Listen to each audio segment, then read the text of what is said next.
believe that we are already at chapter 6 of my coffee journey. It's starting to come to a close, which means that I'm gonna be needing another series for you guys. So comment down below what you think I should be doing next. But today we are at one of my ride or die favorite drinks, the Americano. I started drinking the Americano when I was around 14 because that is when I started counting macros and I realized how many calories were in that caramel latte that we know I love. Not gonna lie, it was a bit of a jump for me, but I made it. And it kind of just used to be to get quick caffeine in my body. I didn't really care about the bean, but I've gotten to the point that I actually enjoy my Americano even more than I enjoy a sweet, sugary drink because I appreciate the complexity of a good, solid espresso roast. And my espresso of choice is Cuvée Coffee's Stella Cometa. You know, a lot of times here I have said that it's kind of subjective with what coffee you use, kind of just pick whatever your ritual is. If you're gonna drink an Americano and actually wanna like it, get yourself a good espresso blend. I have Stella Cometa, link down below. Let's pull those gorgeous shots. My grind size is off. Let's do that again. I hate wasting it. So my ideal grind size when I'm grinding my own coffee at home is to take my little bird grinder here on my Breville and set it to a number 4. I need a little bit more in there. No specific reason, it's just kind of how my mom's always done it, and so why mess with perfection? And then we're gonna tamp it. And we wanna make sure that it's tamped nice and tightly. Usually I don't emphasize the shot, but that is important here because like it's the #1 flavor in your drink. It's all you're gonna be getting, and you want to make sure that it's not a nasty half-butted shot. Now that it is tamped all nice and smoothly, we are going in for the pull.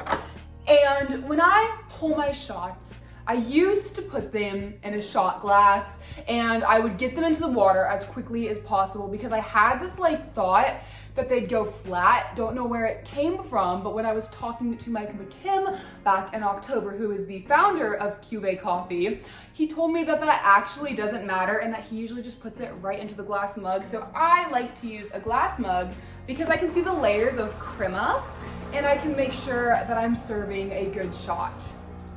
And Stella Cometa, you know they have the crema down. It's just freaking amazing. Like, it's like the perfect color of chocolate milk is all I want to say. Like, you just want to drink it by itself.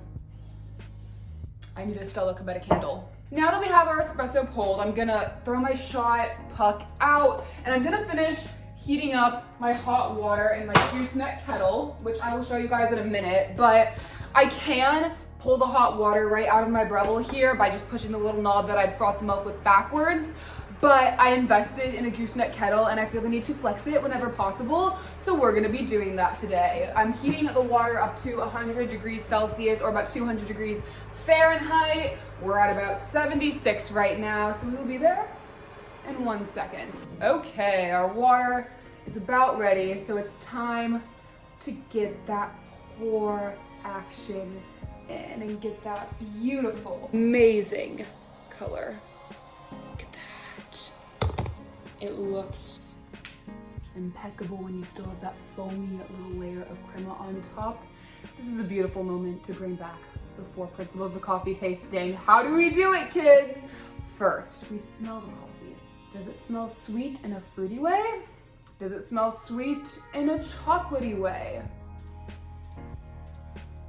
I'm gonna say sweet in a chocolatey way. Now we take a sip and we swish it around in our mouths and we decide, is the body watery or is it milky?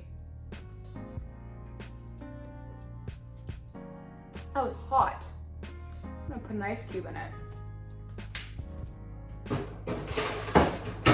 That's your pro tip for the week. If you have a childlike palate, cool that Americano off with an ice cube. I'm gonna let that melt. You can like hear it sizzling. Can you hear?